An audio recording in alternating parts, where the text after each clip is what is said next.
सिंधु रत्न पनडुब्बी हादसे के बाद नौसेना को एक और झटका। मझगांव डॉकयार्ड में निर्माणाधीन युद्धपोत आईएनएस कोलकाता में धमाका, ब्लास्ट में एक ऑफिसर की हुई मौत।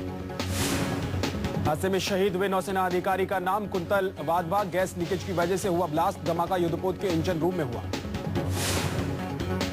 गाइडेड मिसाइल डिस्ट्रॉय क्लास के युद्धपोत आईएनएस कोलकाता के इंजन में फायर फाइटिंग सिस्टम में आई थी खराबी। कार्बन डाइऑक्साइड और गैस के लीकेज की वजह से वॉल्व में हुआ ब्लास्ट।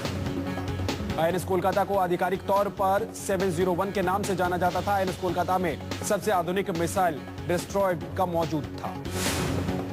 आईएनएस कोलकाता अभी ट्रायल पर चल रहा है। इसी साल जून में नौसेना में होने वाला था शामिल। आईएनएस कोलकाता में हुए हादसे के शिकार कुंतल वाधवा के शव को लाया गया सांता क्रूज हॉस्पिटल। न्यूज 24 के पास एक्सक्लूसिव तस्वीर। यार्ड 701 हादसे पर नेवी के पीआरओ परवेज का बयान। गैस रिसाव से हुई एक अधिकारी की मौत और 2 लोगों का चल रहा है इलाज। नेवी की पनडुब्बी सिंधु रत्न में जहरीला धुआं भर जाने से हाल ही में 2 नेवी अफसरों की हो गई थी मौत। 7 ऑफिसर हो गए थे बेहोश।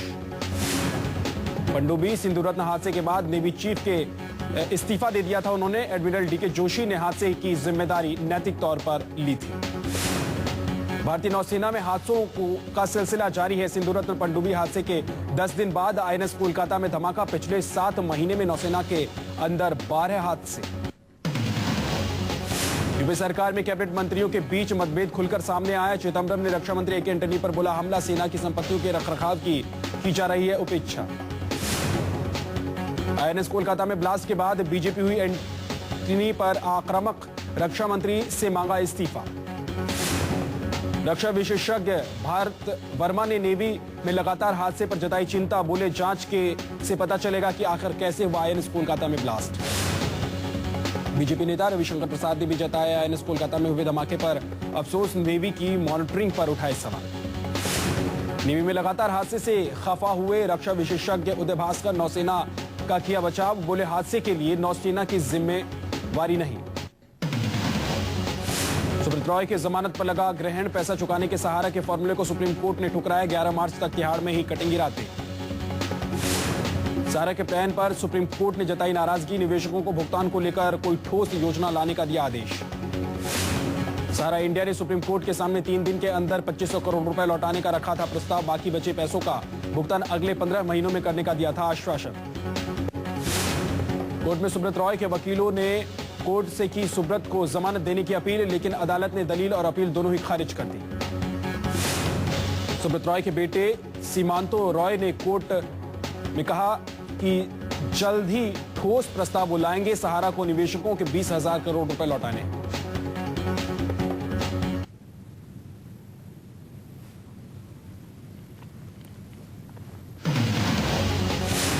रामकृपाल के पार्टी छोड़ने की अटकलें हो गई थी तेज। आरजेडी में बगावत थामने के लिए लालू की बेटी मीसा ने संभाली कमान। लालू के सबसे करीबी नेता रामकृपाल पार्टी पुत्र से मीसा को टिकट देने से हुए नाराज, लेकिन आरजेडी अध्यक्ष खुद नहीं जाएंगे रामकृपाल को मनाने। आरजेडी के बागी नेता पर जेडीयू ने डाले डोरे। सूत्रों का दावा नीतीश ने की फोन पर बात, लेकिन पाला बदलने पर रामकृपाल ने नहीं खोले पत्ते। एलजेपी ने भी रामकृपाल को दिया पार्टी में आने का न्योता। चिराग पासवान बोले रामकृपाल यादव के पार्टी में आने से एलजेपी मजबूत होगी। चुनाव आयोग से आरएसएस ने की राहुल की शिकायत। महाराष्ट्र दौरे के दौरान राहुल ने आरएसएस को कहा था महात्मा गांधी का हत्यारा। आरजेडी के बागी नेता पर जेडीयू ने डाले डोरे। सूत्रों का दावा नीतीश ने की फोन पर बात, लेकिन पाला बदलने पर रामकृपाल ने नहीं खोले पत्ते। एलजेपी ने भी रामकृपाल को दिया पार्टी में आने का न्योता। चिराग पासवान बोले रामकृपाल यादव के पार्टी में आने से एलजेपी होगी मजबूत। चुनाव आयोग से आरएसएस ने की राहुल की शिकायत। महाराष्ट्र दौरे के दौरान राहुल ने आरएसएस को कहा था महात्मा गांधी का हत्यारा। आरएसएस के प्रवक्ता राम माधवन ने राहुल के बयान पर नाराजगी जताई है। बोले कोई आरएसएस को महात्मा गांधी का हत्यारा करार दे और हम चुप्पी साथ में, ऐसा नहीं हो सकता। राहुल गांधी के खिलाफ कानूनी कार्रवाई की तैयारी में आरएसएस कल कर सकता है राहुल के बयान के खिलाफ शिकायत दर्ज। तालकटोरा स्टेडियम में कांग्रेस उपाध्यक्ष राहुल गांधी की हुंकार। चुनाव से पहले एनएसयूआई कार्यकर्ताओं को किया संबोधित। राहुल गांधी ने बीजेपी पर बोला तीखा हमला। बोले करप्शन के मुद्दे पर बीजेपी झांके अपने गिरेबान में। राहुल ने इशारों में येदियुरप्पा के बहाने बीजेपी पर साधा निशाना, बोले दूसरों की चिंता को छोड़ सरकार की लोकप्रिय योजना से जनता को कराएं रूबरू। एनएसआई कार्यकर्ताओं को संबोधित करते हुए राहुल ने यूपीए सरकार की गिनवाई उपलब्धियां, पेंडिंग पड़े 6 एंटी करप्शन बिल पर कांग्रेस उपाध्यक्ष ने विपक्ष को लताड़ा। राहुल ने एनएसआई और यूथ कांग्रेस को पार्टी का बताया भविष्य, बोले आने वाले दिनों में पार्टी के अंदर दी जाएंगी युवाओं को जगह। लोकसभा से पहले कांग्रेस को झटका, जगदम्बिका पाल ने पार्टी से दिया इस्तीफा, कहा अब कांग्रेस को मेरी जरूरत नहीं, बीजेपी में हो सकते हैं शामिल। दिल्ली में सरकार बनाने की संभावनाओं पर कांग्रेस बीजेपी को सुप्रीम कोर्ट का नोटिस, बताएं दिल्ली में कैसे बनेगी सरकार, केंद्र के हलफनामे पर मांगा जवाब। केंद्र को अदालत ने 3 हफ्ते में मांगा जवाब, 31 मार्च को सुप्रीम कोर्ट में अगली सुनवाई। सरकार के जवाब से संतुष्ट नहीं हुई सुप्रीम कोर्ट, अदालत को जवाब में नजर आई सियासत, केंद्र ने विधानसभा भंग नहीं करने के पीछे बीजेपी को लपेटा। सुप्रीम कोर्ट के नोटिस पर कांग्रेस प्रवक्ता जेपी अग्रवाल ने आप पर साधा निशाना, बोले कांग्रेस चुनाव के लिए तैयार, लेकिन जनता पर बोझ नहीं पड़े इसलिए चुनाव से है परहेज। सीमांध्र की कांग्रेस नेता डी पुरंदेश्वरी बीजेपी में शामिल होने से पहले आडवाणी से मुलाकात की उन्होंने, राजनाथ से भी मिली पूर्व केंद्रीय मंत्री। पूर्व लोकसभा अध्यक्ष पीए संगमा बीजेपी के राष्ट्रीय उपाध्यक्ष राजनाथ सिंह से मुलाकात हुई, उनकी पूर्वोत्तर के कद्दावर नेता पीए संगमा एनडीए के साथ मिलकर लड़ेंगे चुनाव। लोकसभा चुनाव को लेकर दक्षिण में नए साथियों की तलाश में बीजेपी, चेन्नई में बीजेपी डीएमके के नेताओं की हुई मीटिंग। बीजेपी पीएमके नेता आपस में मुलाकात हुई, पीएमके के साथ मिलकर बीजेपी जयललिता को देंगे टक्कर। एमएनएस सुप्रीमो राज ठाकरे से मिले बीजेपी नेता विनोद तावड़े, बीजेपी ने बताया औपचारिक मुलाकात। वाराणसी में एक बार फिर नरेंद्र मोदी के चुनाव लड़ने की मांग हुई तेज, गिरजाघर चौराहे पर मोदी आर्मी ने शुरू की मोदी के पक्ष में कैंपेन। मोदी आर्मी ने शहर में चलाया हस्ताक्षर अभियान, मोदी के पोस्टर बैनर लेकर हुई जबरदस्त नारेबाजी। धरने पर बैठे शिवराज सरकार को मिले चंदे पर अब सियासत शुरू, चुनाव आयोग ने कलेक्ट्रेट भोपाल से मांगी मामले की पूरी रिपोर्ट।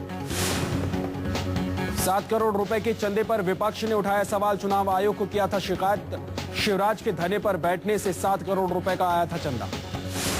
केंद्र की अनदेखी के बहाने किसानों की मदद के लिए शिवराज कैबिनेट धरने पर बैठी थी और 4 घंटे के अंदर आया था 7 करोड़ रुपए चंदा। मोदी ने केजरीवाल को नहीं दिया मिलने का वक्त, गुजरात से लौटना पड़ा बैरंग, मोदी से केजरीवाल ने पूछे 16 सवाल, बीजेपी ने बताया बेमतलब का ड्रामा। अहमदाबाद हवाई अड्डे पर केजरीवाल के काफिले का काले झंडे से स्वागत, मोदी से बिना मिले दिल्ली वापस हुए केजरीवाल।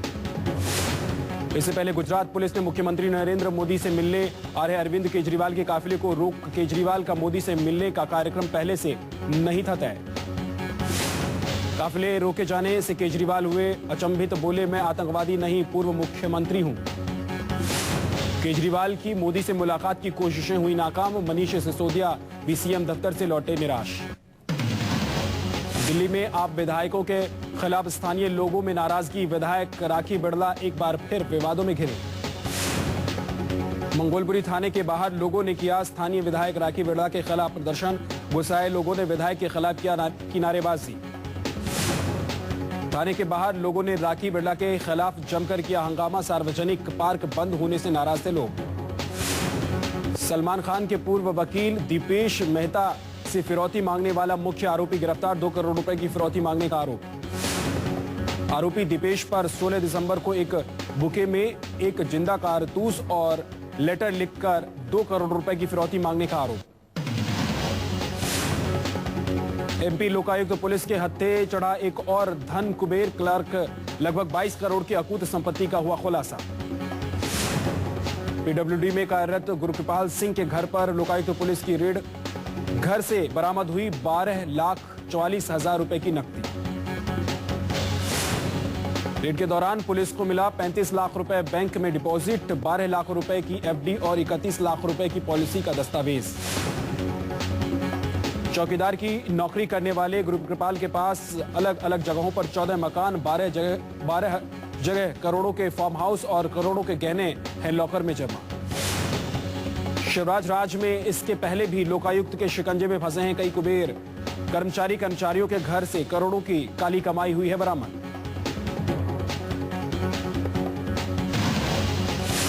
मेरठ यूनिवर्सिटी से निकाले गए छात्रों के खिलाफ लगी एफआईआर के विरोध में श्रीनगर में प्रदर्शन, छात्रों के समर्थन में आए यासीन मलिक प्रदर्शन के दौरान हुए गिरफ्तार। कश्मीर घाटी में पुलिस और प्रदर्शनकारियों के बीच झड़प, 67 कश्मीरी छात्रों पर देशद्रोह के आरोप के खिलाफ धरना। कश्मीर के मैसूम इलाके में यासीन मलिक समर्थकों के साथ प्रदर्शन करने उतरे, लेकिन पुलिस ने किया मलिक को गिरफ्तार। गिरफ्तारी के बाद हिंसक हुए प्रदर्शनकारी। जम्मू कश्मीर के सीएम उमर अब्दुल्ला की अपील पर यूपी सरकार के छात्रों पर से हटाए देशद्रोह का मुकदमा, लेकिन प्रदर्शनकारी दूसरे धाराओं को भी हटाने की मांग कर रहे हैं। कश्मीरी छात्रों ने भारत पाकिस्तान के बीच चल रहे मुकाबले में लगाया था पाकिस्तान जिंदाबाद के नारे। यूनिवर्सिटी के छात्रों को 3 दिन तक किया था सस्पेंड।